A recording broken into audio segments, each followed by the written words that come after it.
Iniciando este webinar, agora começou a gravar. Beleza. Começou a gravar. Sejam todos bem-vindos. Outros irão ingressando aí ao longo da nossa programação, mas combinei com o Dr. Kovac que hoje vai passar a receber o diploma de avô no final do dia. Esse diploma é um dos mais importantes, mais importante do que pós-doc, do que PhD, do que qualquer coisa. Certeza. Esse é o diploma mais relevante na vida da gente. Mas parabéns, Kovac. Fica registrado aí os nossos parabéns. Combinei com o Dr. Kovac que nós não demoraríamos muito mais do que 1 hora. Até porque a nossa intenção neste webinar é, atendendo uma rápida e insuficiente pesquisa que fizemos, quais os pontos que estão assim mais em discussão entre os mantenedores, né? Ou entre os que atuam nas diversas instituições de ensino. Então, nós queremos, muito amiudamente, ter esse contato com todos os nossos associados dos mais diversos setores, tanto do acadêmico, quanto do financeiro, quanto do administrativo, né?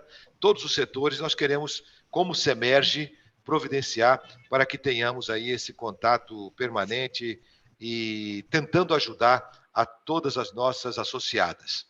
Então, nós estamos iniciando isso, todos sabem, a nova diretoria assumiu após as eleições, e então estamos iniciando esse processo e vamos passar por alguns temas aqui hoje, apenas para dizer o que é que está acontecendo, e está conosco aí o nosso querido amigo, Dr. Kovac, e também o Dr. Gilberto, que responde aqui pelo escritório do Rio de Janeiro, de Kovac e Associados.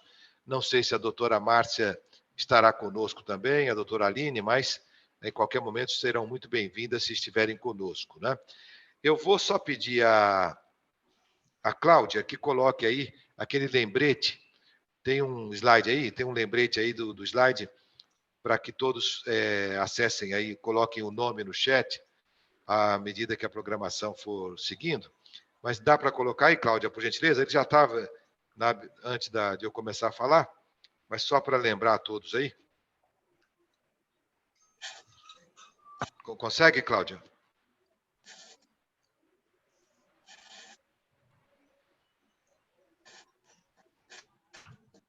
Vera, a Cláudia me ouve? Consigo sim, doutor Rui, só um minutinho. Ok, desculpa.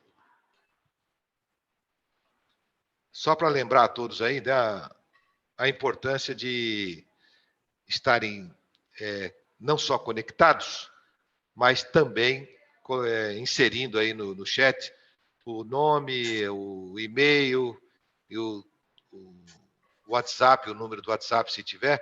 Isso aí é muito importante para nós, tá bom? Opa!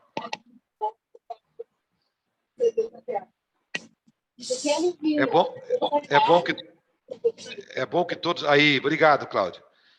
Olha aí, tá? Então, são algumas instruções iniciais aí, tá certo? Tem gente com o microfone aberto, eu pediria que já prestasse atenção aí e deixasse sempre o microfone desligado, né, no mudo, tá?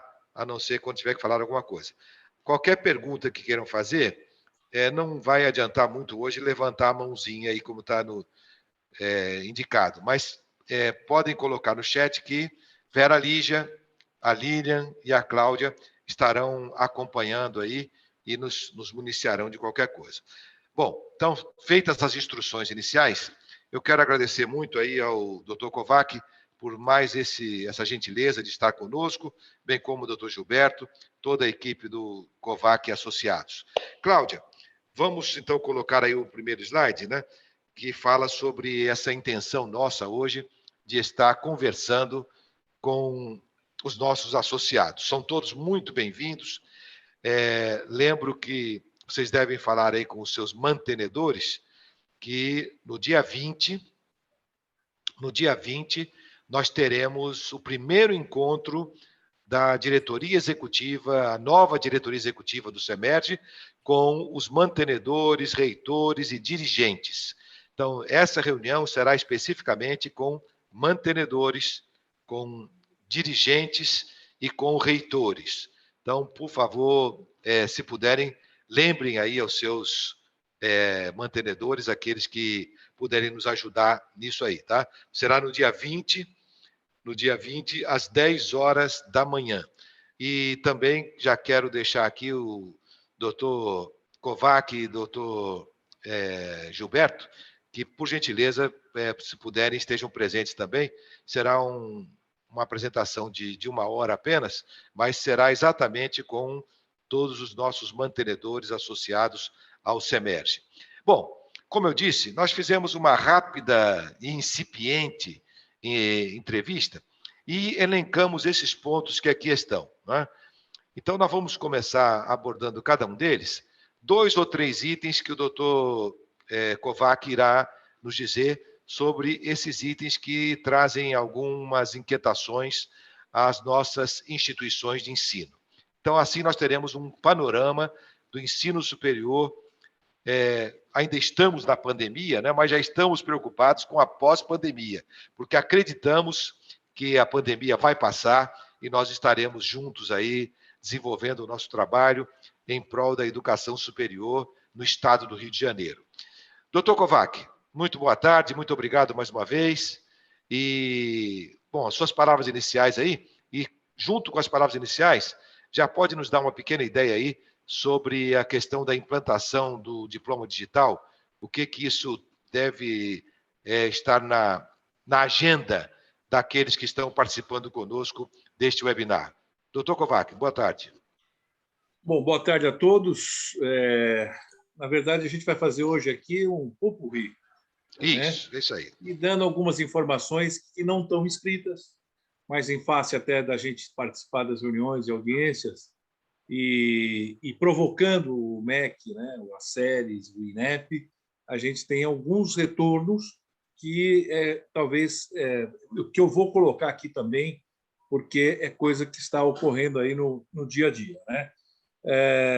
Eu acabei não colocando um tema aí que eu vou falar também, que é a questão da reforma tributária, que isso tem um reflexo muito grande.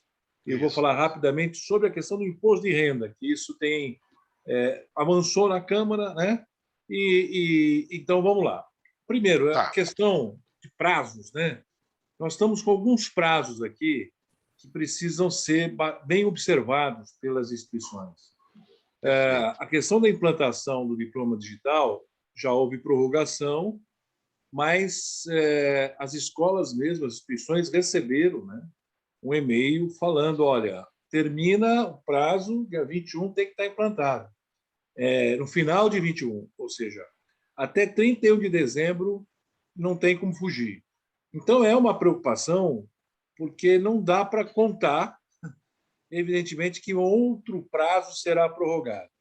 Eu posso dizer até que foi solicitado a ampliação, as faculdades, a informação que a gente tem, várias não conseguiram implantar, tem uma questão financeira envolvida nisso, né?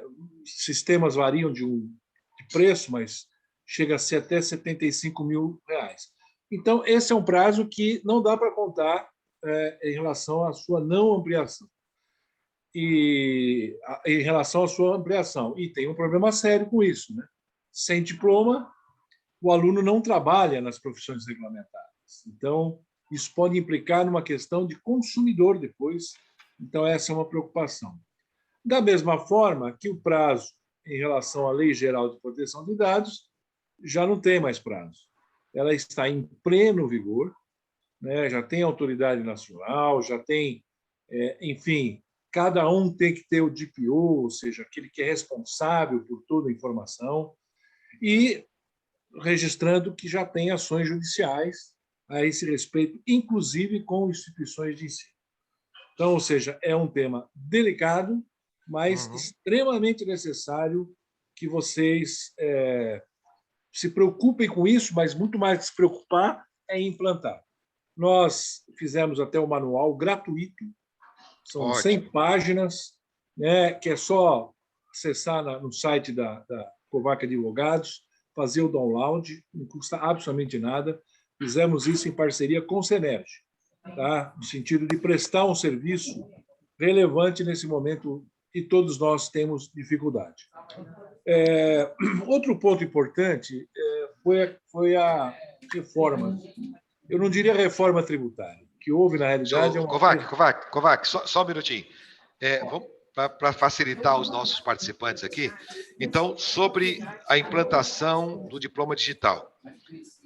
Algo que beneficia todos os nossos associados, como aos associados do SEMESP também, é um material já preparado por vocês da COVAC, né, que nos assessoram e nos ajudam.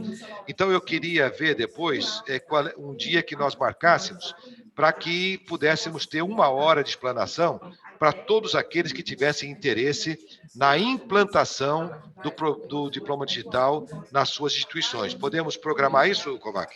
Podemos sim, sem nenhum problema. Ok. Então, Kovac, antes de você passar para a reforma tributária, eu vou tentar seguir um pouquinho a agenda que nós fizemos. Então, o segundo item que está aqui, se você concordar, é sobre as portarias de sobrestamento, que é algo que tem também preocupado aí os nossos associados. Você pode usar uns minutinhos para falar sobre isso, por gentileza? Posso. Na verdade, são 2 portarias, né, que tratam desse tema, a portaria 446 e a 840, que acabou revogando a portaria 19. O que ocorre? O que é o sobrestamento? O sobrestamento é um processo que deveria estar andando regularmente e pede-se a postergação dele, a paralisação dele para posterior avaliação. O que ocorre? Lembrando que o ano passado foi publicada uma portaria 541 e que acabou por vários cursos serem considerados irregulares e, portanto, fechados, e várias instituições descredenciadas. Como se diz no direito, a perda de prazo não socorre. Quer dizer, quem dorme não se socorre de qualquer facilidade em relação a isso. E o que aconteceu? Mesmo na pandemia, agora com a avaliação virtual, algumas instituições acabaram por pedir o sobrestamento de alguns processos, sobretudo na área de saúde. E tinha certa razão, porque havia dificuldade, por exemplo, de entrar no internato, nas clínicas, etc. e tal. Só que agora o MEC falou assim, olha, primeiro, ele criou uma regra que está no artigo 17 da portaria 840, estabelecendo quais são os casos em que se pode expedir sobrestamento.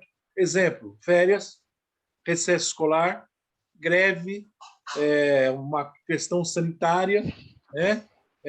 E aí o próprio presidente do INEP solicitou que a todas as entidades sindicais trabalhassem no sentido de que esse processo sobrestado, que as instituições pedissem, né, o andamento desse processo, sob pena desses processos serem arquivados, né? Então, eu acho que isso que precisa verificar, junto ao IMEC de cada instituição, verificar se tem processo estão parado ou não, que foi pedido o sobrestamento, senão o risco é grande em relação ao seu arquivamento. O risco não, será arquivado se não for feito nada nesse sentido. Vale o alerta aí, né, Kovac? Então, primeiramente foi em relação ao diploma digital, agora em relação a essas portarias de sobrestamento. Você poderia repetir o número das portarias, por gentileza, Kovac? 446 e 840. Ok. Então, com o auxílio do Dr. Kovac e da Kovac Associados, nós, então, teremos também um outro momento para discutir com os que trabalham nessa área regulatória sobre este tema, que é o do sobrestamento e evitar, né, arquivamentos desnecessários. Ok, Kovac. Passamos, Rui, então... acrescentando, a 840, ela trata também desse tema, mas ela revogou a portaria 19. E que trata essa portaria? Todo o fluxo relativamente aos processos de avaliação, de regulação. Então, e tem, assim, só dando alguns dados que me parecem importantes, por exemplo, os indicadores vão continuar. E o INEP tem discutido alterar um pouco os indicadores, ou seja, o CPC e o IGC, em relação aos insumos. E algumas coisas já se falam, como, por exemplo, período de integralização de curso, evasão, empregabilidade. Então, essa portaria ela traz uma série de elementos nesse sentido, que eu diria que é uma leitura obrigatória, tá? Porque fluxo significa dizer como que você anda com o processo dentro do Ministério da Educação. Então, é uma portaria muito importante. Algumas coisas se repetem, mas várias também se inovam quando se cria esse tipo de... quando se cria esse tipo de... publica esse tipo de portaria. É até curioso que, se a gente olhar, desde que saiu o Sartori e o Mendonça, praticamente pouquíssimas mudanças ocorreram na legislação educacional, né? E aí também vou dar uma informação.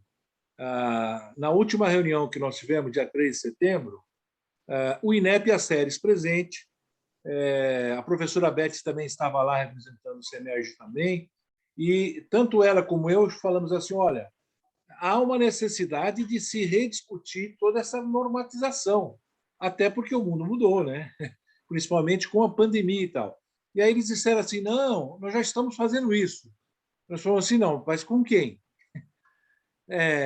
Não, porque os principais atores disso são as instituições. Isso aí, e na sexta-feira recebemos um e-mail, o SEMERG também recebeu esse e-mail, no sentido de que vai se reunir pedindo, inclusive, sugestões das entidades em relação ao aperfeiçoamento.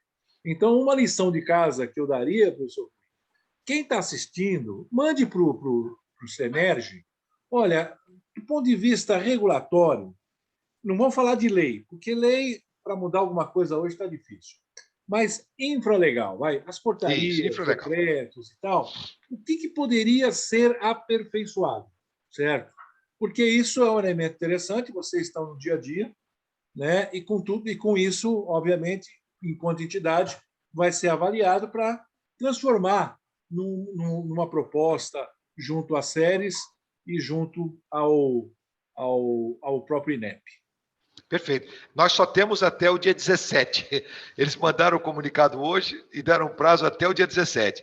Então, nós já estamos trabalhando nisso e se alguém que está participando, que tiver alguma sugestão, por gentileza, encaminhe para a Vera Lígia. Muito bem lembrado, Kovac. E, Kovac, e sobre a questão, esse ano já está se aproximando do final, né? E a pandemia, esperamos que ela termine também até o final do ano. Pelo menos nessa amplitude com que vinha nos dando tantas preocupações.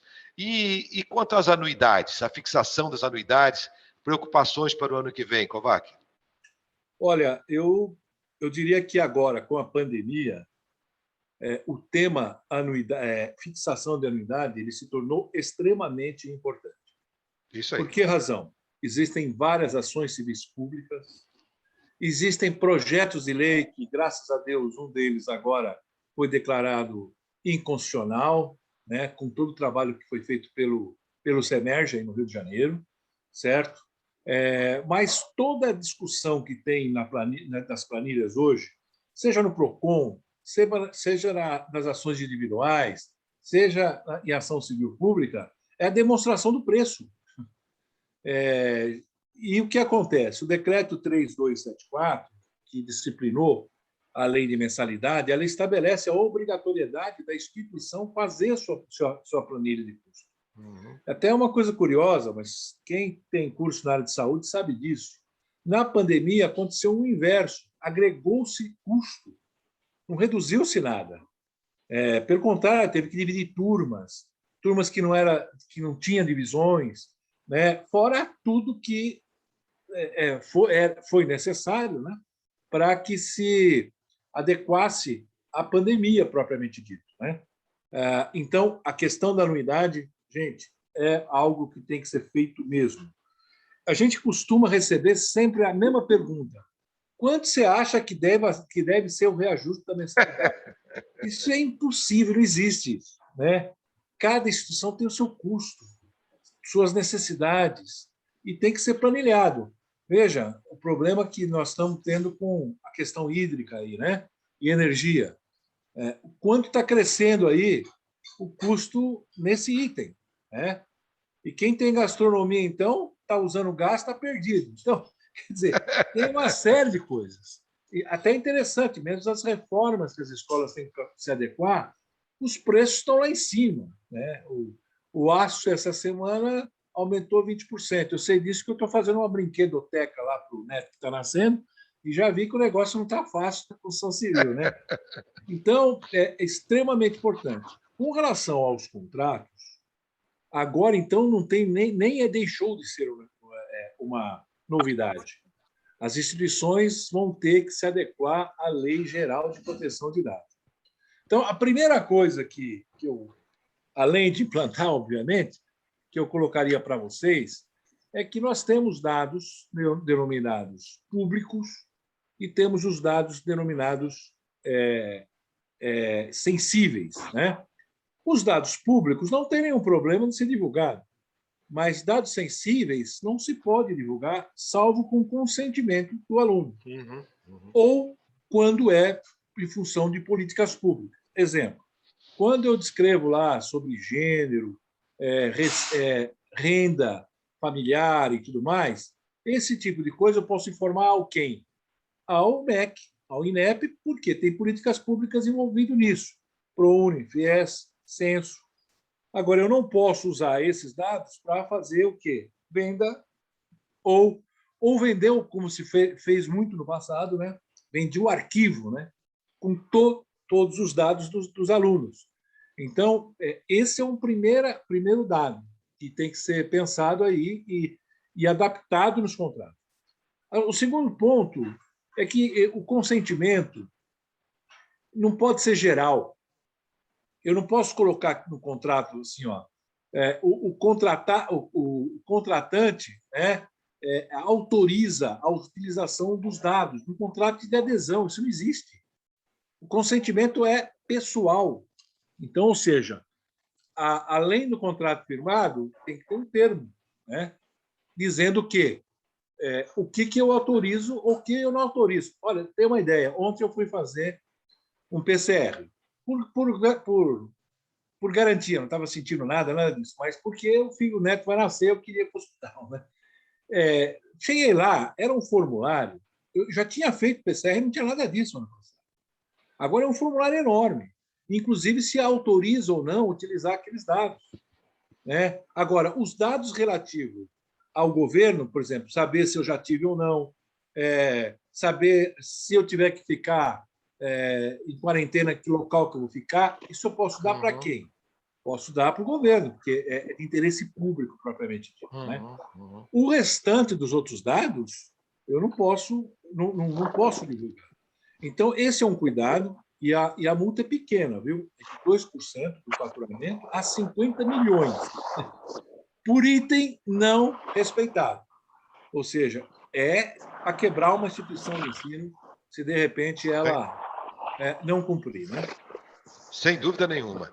Bom, esse foi apenas o terceiro grupo de itens que nós estamos fazendo uma overview, né? Ou um pupurri, como disse o Kovac, tá, de assuntos importantes que nós iremos tratar especificamente com os setores das nossas instituições de ensino que precisam de aprofundamento sobre isso. Kovac, você já falou nesses 4 itens anteriores aí sobre a questão da LGPD. Nós vamos fazer também um webinar específico sobre a LGPD, reforçando isso que você tem colocado aí, né? O cuidado extremo, né? Que se reflete até no valor da multa, não é isso? Que você acabou de citar aí agora. Exatamente. E tem uma coisa, Rui, que acho que é muito importante, né? A lei em si, assim como também o compliance, sempre que a instituição ela toma todas as medidas necessárias, isso cria-se atenuantes. Porque, veja, dados, como eu falo, política de mesa limpa. O que é política de mesa limpa?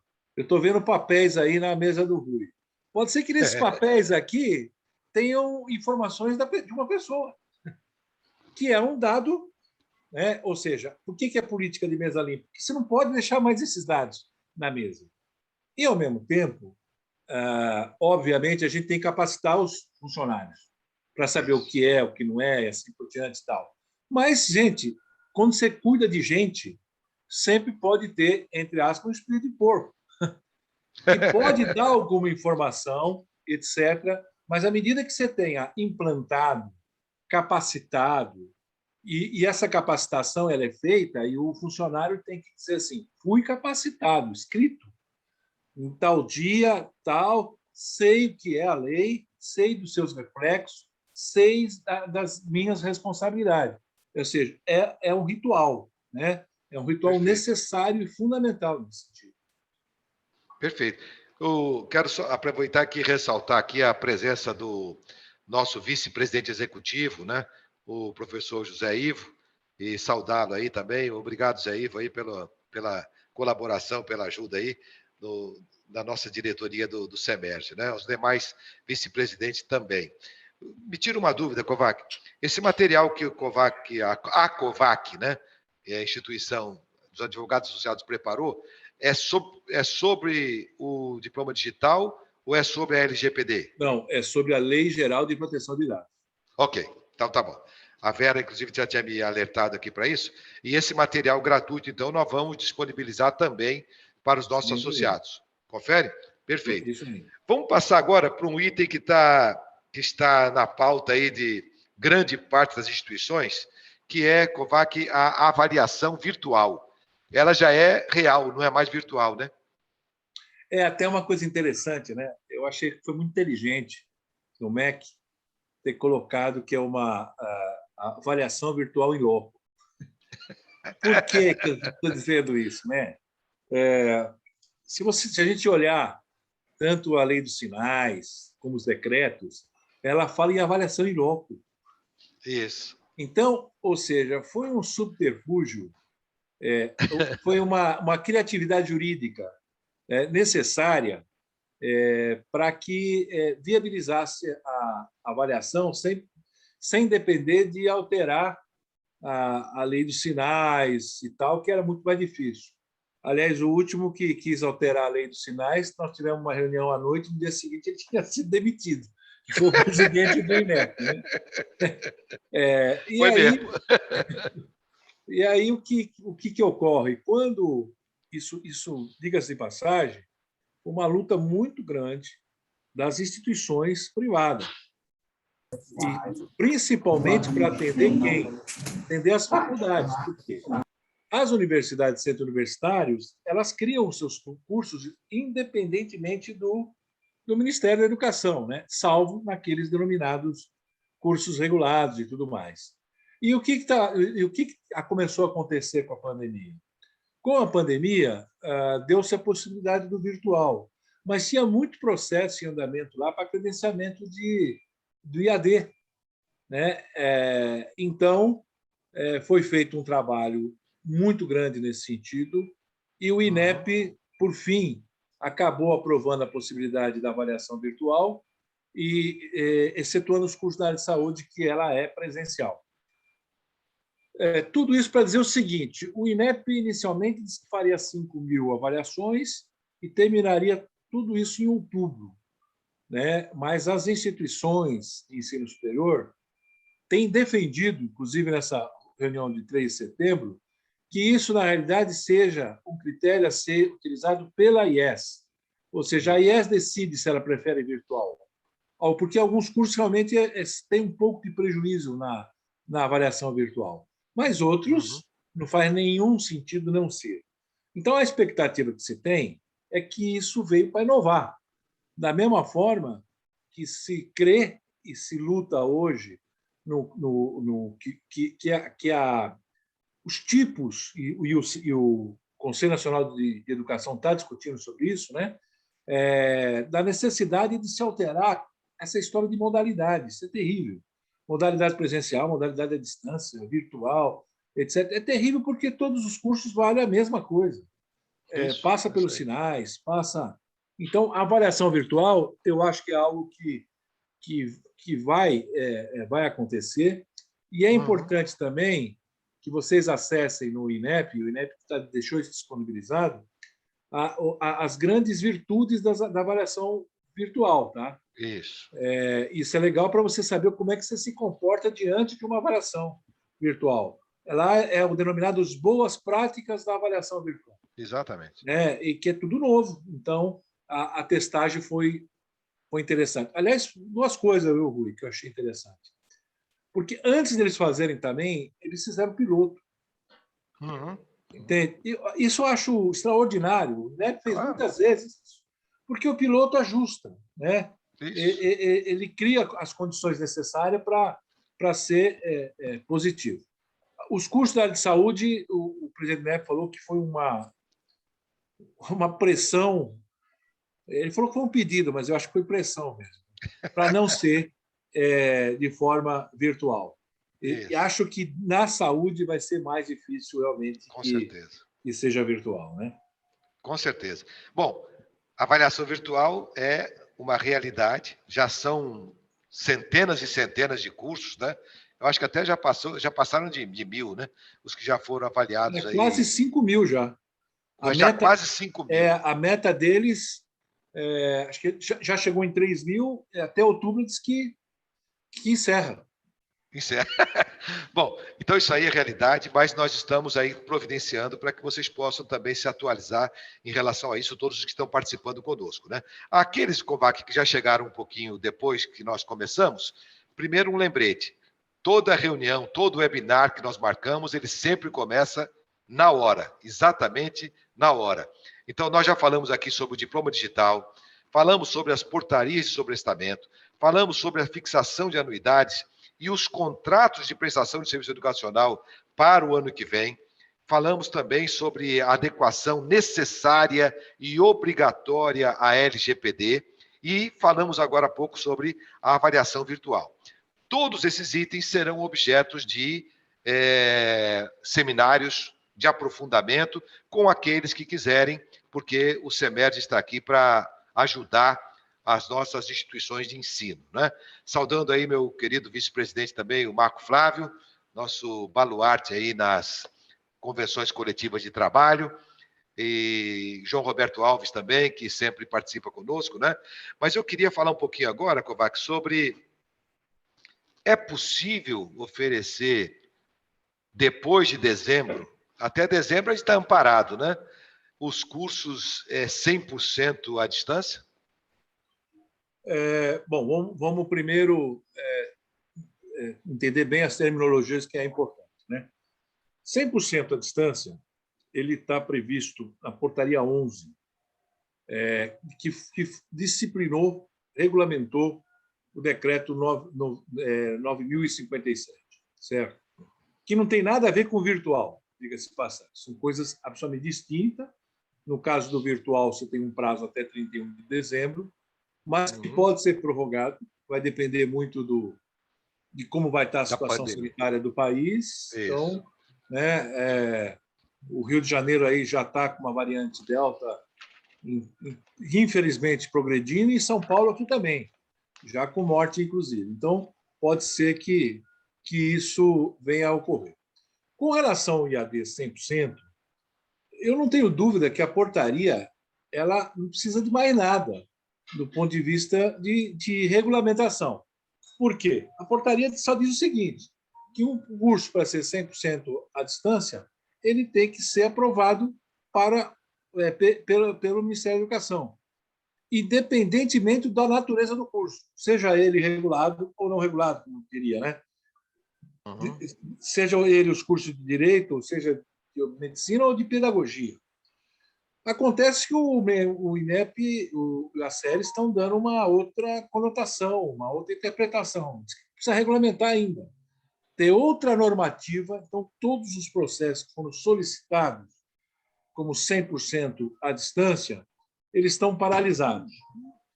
Aí vem uma outra pergunta, né? Porque isso foi muito falado, muito divulgado. Foi aprovado o curso de Direito 100% à distância.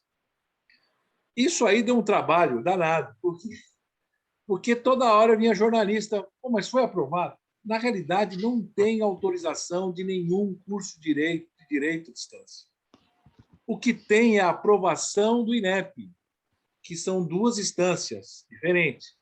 Ou seja, a criação de um curso no país ele tem é um ato complexo, né, e vinculado de alguma forma. Então, o que acontece? A lei não tem nenhuma autorização, mas tramitou os processos. Várias instituições receberam comissão, tiveram nota, tiveram conceito, já passou prazo, não houve impugnação, tudo isso. Mas advogado participa de reunião, sabe como é que funciona isso, né? Estava no INEP, na reunião, eu fiz uma série de perguntas e a última era essa. Eles responderam todas menos esta. Aí eu levantei a mão de novo, falei, olha, ficou faltando uma resposta. Quando é que vocês vão aprovar o curso de Direito à distância, considerando que já houve aprovação pelo INEP? Aí passaram a palavra para o Paulo, secretário. Foi muito boa a sua pergunta, para dizer que realmente nenhum curso até agora foi autorizado, inclusive, segundo ele, foi aberto processo de supervisão contra entidades que disseram que tinham autorizado ou aquelas que fizeram pré-vestibular, né? Ou seja, condicionada a futura autorização e tudo mais. E aí falou assim, está em estudo no Ministério da Educação esse assunto para aprovação ou não. Então, ainda tem uma zona cinzenta nisso. E o INEP falou assim, nós já fizemos a nossa parte, foi avaliar. Né? Então, essa é a informação que eu tenho a dar a vocês com relação ao curso de Direito, ou seja, tem avaliações realizadas, satisfatórias e tudo mais. Do ponto de vista jurídico e legal, não vejo como negar depois que alguém cumpre a regra do jogo. Né? Foi aberto o protocolo, permitiu-se, tem um padrão de decisório em relação ao curso de Direito e tudo mais. Desde que observado e cumprida a legislação, nós caímos no artigo 209 da Constituição, né? Que é o exercício da livre iniciativa, cumprida a avaliação, autorização e o respeito às normas gerais da educação, que no caso nosso é LDB. Perfeito. É interessante, né, Kovac, porque esse assunto se misturou exatamente com o assunto que é o assunto, seria o assunto seguinte, mas que você já abordou aí, que é essa tramitação dos cursos de Direito em EAD, mas que não significa que nenhum possa estar tomando qualquer providência de oferta efetiva, nem nada. Isso ficou bem claro aí na sua palavra, né? E eu acho que também vale um alerta aí, né? E todos nós devemos ficar bem atentos, é essa questão como é que nós vamos romper essa barreira aí das modalidades, né? Porque se ficarmos a vida toda discutindo presencialidade e a distância, o diploma não pode discriminar se é a distância ou se é presencial. Quer dizer, o diploma é o de graduação em administração ou engenharia e assim por diante. Não pode fazer nenhuma menção ao curso, né? E as instituições que são credenciadas para a educação à distância, então nós temos que ter aí uma decisão, né? E precisamos lutar por isso, né? No ambiente do fórum, das instituições, das entidades mantenedoras, onde você tem nos ajudado tanto lá também, para que fique bem claro isso, né? Quais são os limites do EAD? Vão continuar esses que estão nas portarias lá de 30%, de 40%? Então, eu acho que isso traz muita intranquilidade, muita dúvida para aquelas instituições que atuam tanto na presencialidade quanto na educação à distância, né?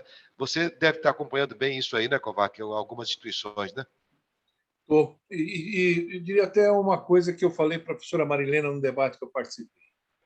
Eu acho que tem uma solução muito simples. O nosso problema no Brasil é lei. Como tem lei que não acaba mais. Se a gente tirar o artigo 80 da LDB, suprime o artigo 80. Nós vamos ficar com o quê? Com o artigo 44. O que diz o artigo 44? Incisos, né? A educação superior abrangerá o quê? Cursos superiores, vírgula, mediante classificação por intermédio de processo seletivo, que negócio todo tal. É isso. E aí, se a gente ficar com 207 da Constituição, que fala em autonomia universitária, e o artigo 12 da LDB, que fala da incumbência das instituições fazer os seus projetos pedagógicos, o que vai sobrar é o seguinte, é a denominada a autogovernança, cumprir a legislação, é isso. Eu acho que estaria simples. Eu concordo que, quando o Darcy Ribeiro fez isso na LDB, ele tinha um outro motivo. O motivo dele era para que tivesse o ensino à distância. Agora nós já passamos dessa fase. Ou seja, nós estamos discutindo um assunto que foi surgido lá em 96.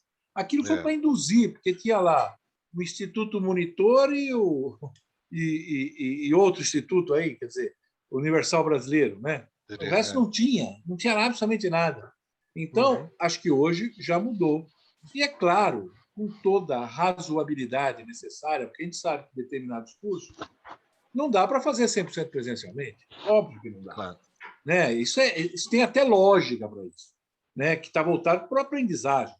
Aí o que vai sobrar, que é mais importante, é o seguinte: a clareza e a publicidade para o aluno. O aluno saber o que ele vai fazer. Eu até falei para a professora Marilena, não entra nessa história de percentual, porque isso aí é outro engessamento. Pode ser 20%, pode ser 10%, pode ser... E ela também falou, não, também não concordo com isso. Eu acho uma bobagem danada. E ela falou uma coisa, também concordo, será que precisa regular isso?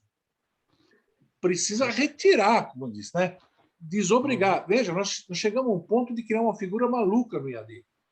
Credenciamento de polo. E aí, quando é maluco, é difícil até de aplicar, né? O cara chegava no polo, queria falar com a CPA. Quer dizer, é até desconhecimento. Né? É verdade, é verdade. Bom, são essas coisas que a gente tem que continuar lutando e trabalhando, né? Sem dúvida nenhuma. Mas, Kovac, qual é a sua palavra e qual é a sua opinião a respeito dessa interferência dos conselhos profissionais nas questões regulatórias, acadêmicas, a relação do MEC com os conselhos profissionais e nós também, né, as instituições de ensino, quando são procuradas, visitadas, algumas até autuadas por conselhos de fiscalização profissional. Como é que nós nos posicionamos e podemos enfrentar aí essa situação? Essa foi uma das perguntas que eu fiz lá nas séries do INEP. Mas não foi uma pergunta, foi uma provocação. Porque, na realidade, os conselhos têm definição, tanto na Constituição como na lei, o que cabe ao conselho profissional. E você, mais do que nunca, sabe disso, porque foi presidente de um conselho. O conselho é para quê? Para controlar, fiscalizar a profissão. A escola dá para o aluno a área acadêmica, quer dizer, ele diploma o aluno. Do ponto de vista da educação, quem regula é o MEC. Está lá no 209 da Constituição. Não cabe ao Conselho concordar, discordar, dizer que não pode, que pode. Não. Teve o diploma registrado, ele tem que realmente registrar. É um embate difícil, professor Rui, porque quando a gente entra enquanto entidade, o juiz tende a não gostar muito da história, porque ele diz assim, mas o problema não é de vocês, o problema é do aluno. E não é bem assim, o problema é nosso, que nós é que damos o diploma do aluno e sem o exercício profissional ele vai em cima de quem? Da escola, ele dificilmente vai em cima do conselho. Só que aí a Associação de Alunos de AD acabou entrando em juízo e já tem conseguido uma série de decisões. Nós também, pelo semestre, conseguimos 3 decisões em relação ao conselho. Um deles foi de odontologia e tal. Só que agora tem um conselho que é de farmácia, que não houve decisão judicial, não teve liminar ainda. E ele está se negando a simplesmente entrar com... se negando a diplomar e não tem jeito. Né? E dizendo ainda que o curso não é válido. É pior ainda. Diz que o curso IAD não pode ser por uma deliberação do próprio conselho, não pode ter o registro profissional. Então, por que nós provocamos o MEC? Porque o MEC, em 2003, ele acabou atuando contra um dos conselhos, Conselho de Radiologia, né? Entrou com uma ação civil pública, porque o MEC é interessado. Porque, na realidade, está desrespeitando uma competência que é do MEC, não é de outra instituição.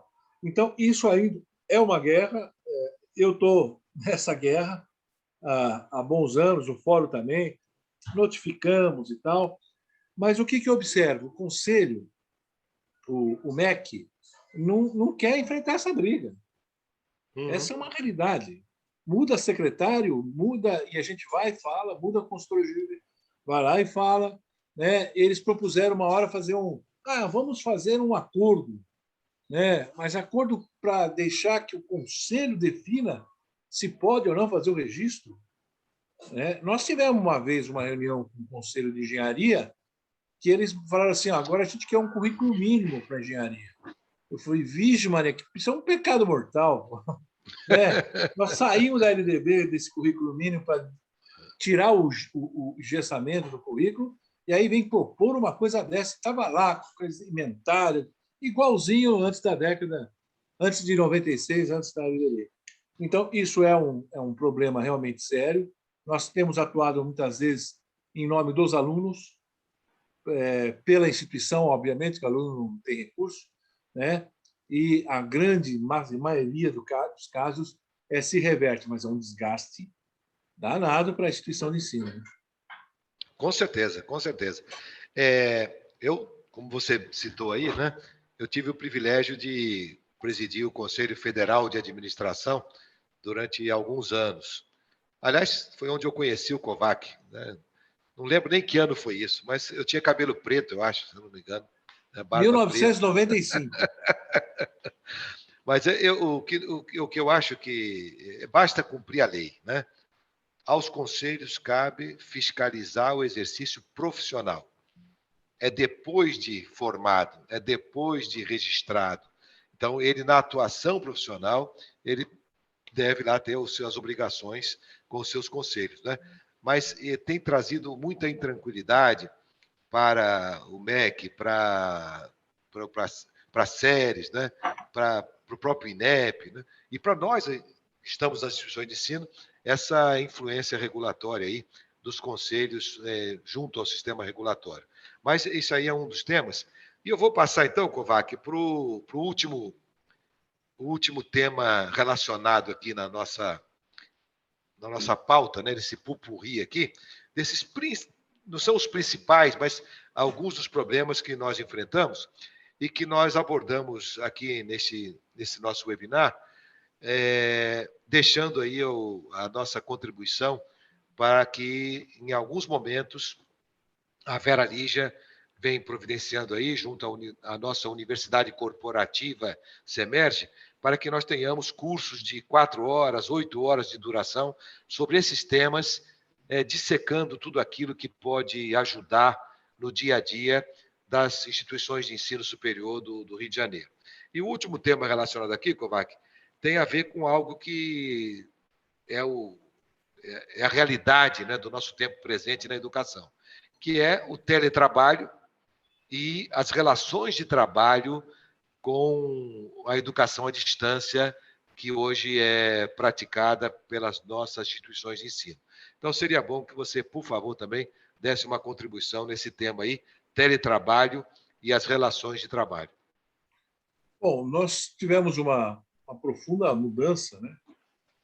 Desde a reforma trabalhista de 2017, uma mini reforma, vamos dizer assim, quase que tivemos uma reforma ainda maior com a medida provisória 1046, que nós fizemos, inclusive, um webinar sobre ela aí no Rio de Janeiro. Chegamos a dizer, inclusive, olha, nós achamos que não vai ser aprovada a medida provisória 1045. Né? E, de fato, o prazo era até 7 de setembro e não foi votada. Então, perdeu seu efeito, foi feito, inclusive, um comunicado para todo mundo, orientando. Né? O teletrabalho passou a ser importante porque ele vingou. É um fato. Né? Havia da mesma forma que houve muito preconceito com o ensino à distância, havia um preconceito também em relação ao teletrabalho. Será que o brasileiro vai conseguir trabalhar na casa dele? Será que não vai ser uma enganação? Será que vai não sei o quê? E, no fim, se viu que não. Se viu que realmente se trabalha, é possível trabalhar. Claro que todo mundo teve que aprender a trabalhar à distância, que é um outro modelo, é diferente realmente. A gente teve que aprender, inclusive otimizar tempo. Né? As reuniões presenciais, que eram 2 horas, que era 1 hora, virou 2, 3 horas, né? Porque aí tinha um aspecto da carência junto, pessoas não se viam e tal. Para começar o primeiro item da pauta era difícil começar, porque um perguntava como é que estava o tio, outro perguntava a avó, outro perguntava, que são coisas naturais, mas tivemos que aprender, inclusive, a diminuir o tempo. Se a gente fala de fazer 1 hora, é 1 hora no máximo mesmo. E passou disso, não se consegue mais. Eu tenho até toda semana eu faço até o COVAC 10 minutos. Toda semana eu tenho um tema 10 minutos, que inclusive é reproduzido pelo semestre, pelo Semerge, né? Está no site do Semerge. Isso. Então, o que eu queria dizer aqui sobre esse tema é o seguinte: quando a medida provisória 927 foi publicada, ela praticamente liberou o teletrabalho sem muita formalidade, tá? Depois já começou a mudar com a 1046, e realmente agora há necessidade de se formalizar essa relação de contrato.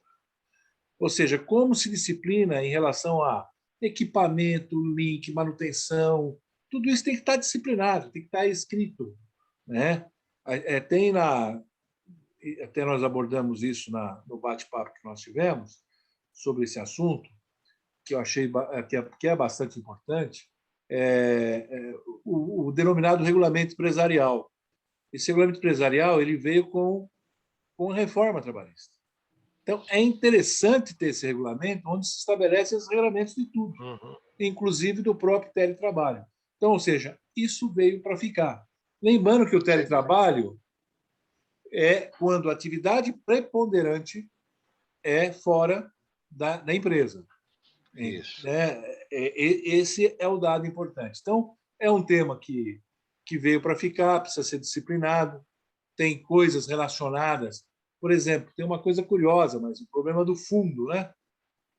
Ou seja, às vezes a pessoa está na casa dela e não tem um plano de fundo que a própria escola pode fazer. Ou seja, para que não apareça a privacidade, que é um dos problemas em relação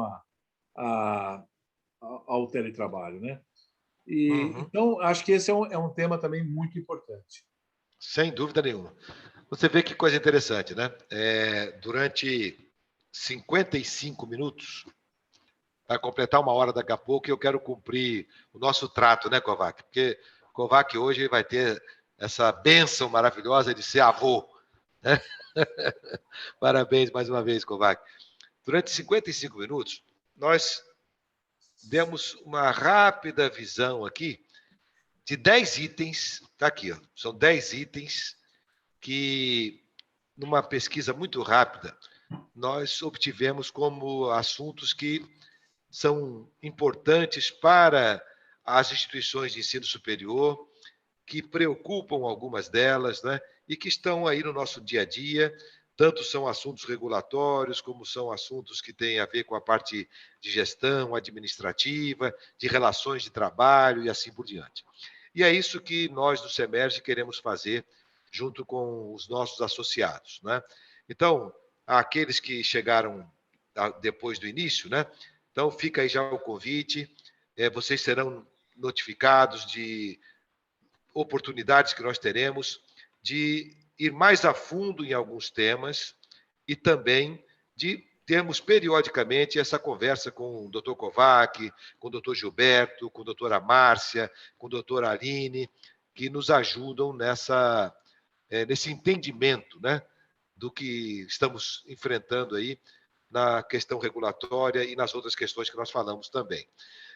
Antes de encerrar, eu gostaria que a Cláudia me ajudasse aí, Cláudia. Nós já temos um evento, nós criamos uma universidade corporativa aqui no Semerge também. Então, assim, nós copiamos os bons exemplos, né? A Universidade Corporativa do Semesp, né, lá em São Paulo, onde está o COVAC nesse momento, é nossa parceira, a professora Lúcia, presidente do Semesp, é nossa colega muito querida, né? A diretoria do Semesp e do Semerge trabalham juntas. Aliás, estaremos juntos no FENESP, né, Kovac? Sim. Estaremos juntos aí. Vou trazer o Rodrigo Campeonato para... Híbrido.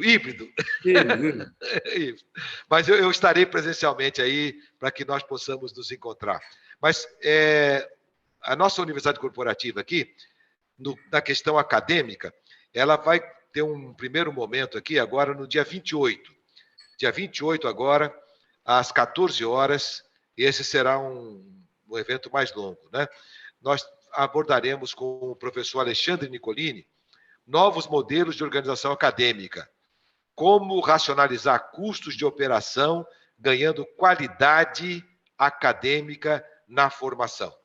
Então, anotem aí, por favor, dia 28 de setembro. Mas antes disso, no dia 20 de setembro, na próxima segunda-feira, nós teremos um encontro com os mantenedores, reitores e dirigentes. Será exclusivo para mantenedores, reitores e dirigentes das instituições de ensino superior aqui do nosso estado. Então, no dia 28 de setembro, será essa primeira etapa do curso com o professor Alexandre Nicolini e depois, em outubro, a segunda etapa com o professor Max, né?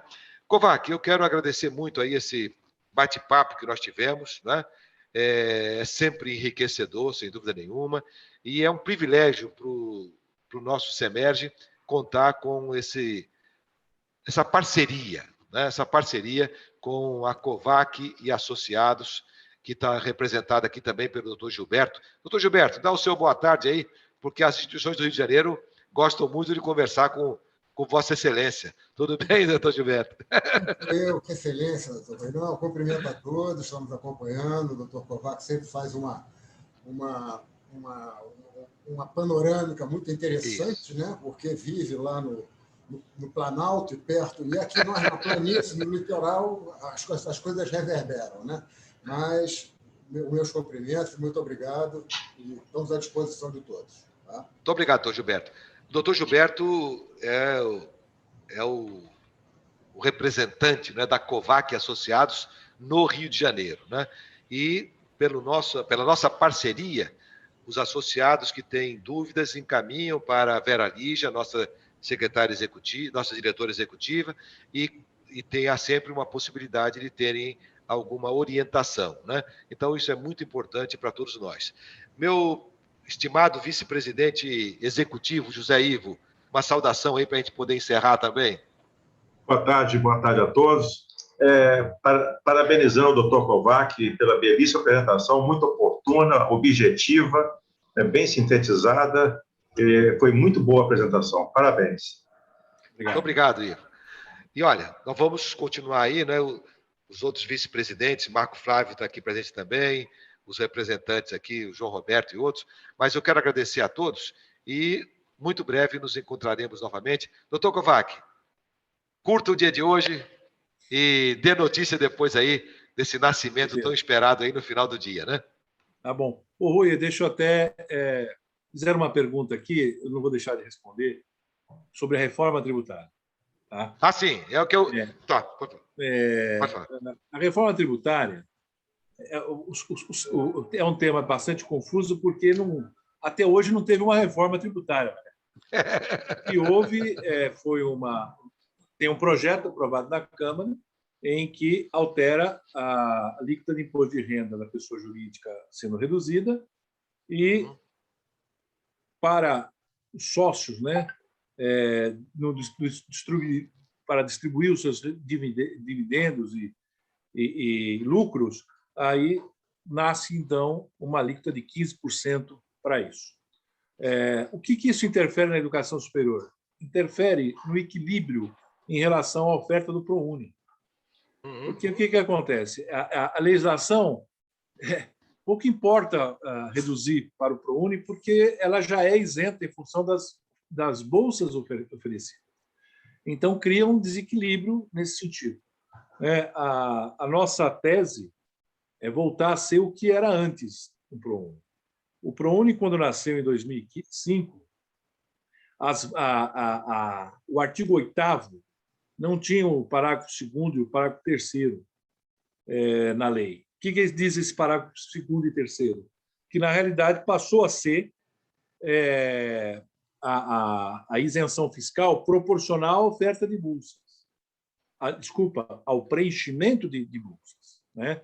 Então, significa dizer que, se você preenche 50% das vagas que é devido ao programa, você vai ter que pagar 50% de imposto de renda, para ficar mais fácil. Certo? Então, qual que é a nossa tese agora?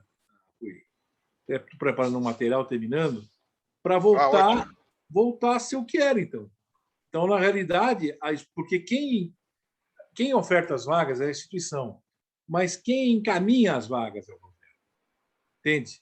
E, se bobear, vai começar a ficar desinteressante o programa. E o problema de inclusão no Brasil é extremamente sério. Né? Então, esse é um dado.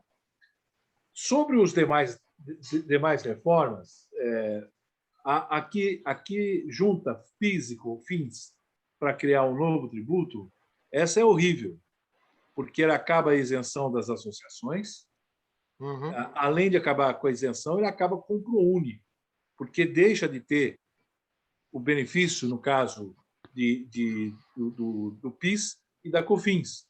Então, esse é horrível. Né? Essa é terrível. E nós temos ainda mais 2 PECs, uma 110 e outra PEC 45. A PEC 110, que foi adotada pelo Senado, ela tem uma vantagem, pelo menos, que ela estabelece a possibilidade de ter isenção para alguns setores, entre os quais a educação. A PEC 45, que é do Baleia Rossi, mas quem desenhou, nós tivemos várias reuniões, inclusive, com ele, foi o Api, né, economista. Na origem, ele não excluía as escolas, o que significa dizer que você pode ter uma tributação de até 20%.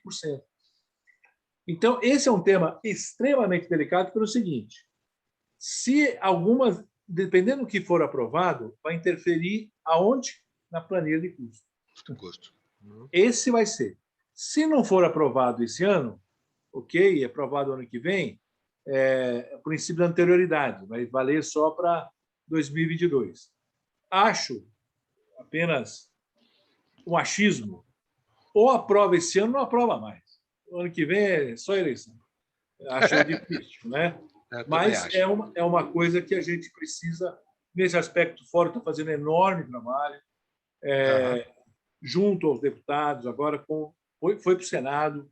Então, quem conhece senador precisa se apresentar aí para poder ajudar, seja nas emendas, mas principalmente na votação contrária a isso. Né? E se votar no Senado com alteração, ainda volta depois para a Câmara. Perfeito. Tem isso. Né? Perfeito, então, só para não deixar aí de responder, porque foi feito aí a... Não, está correto.